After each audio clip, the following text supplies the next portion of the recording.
Higit 20 na mga LGU sa Pangasinan kinilala bilang highly functional na proteksyon o sa proteksyon ng kababaihan at kabataan. Para sa detalye ng balitang yan, kasama natin Idol Neil Muyano. 104.7 IFM Report.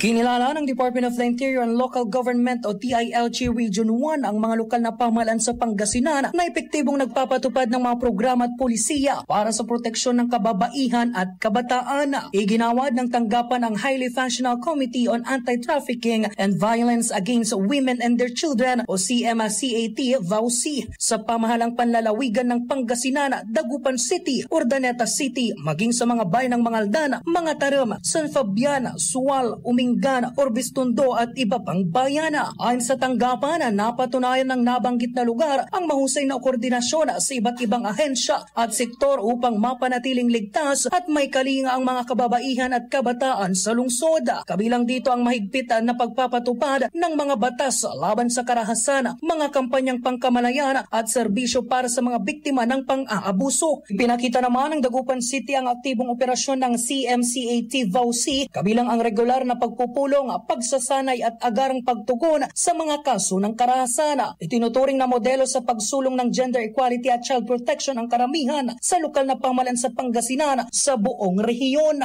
Kasama mo mula rito sa FM News Dagupan, ito si Idol Neil Muyano, Tatak IFM. IFM News. IFM News. IFM News.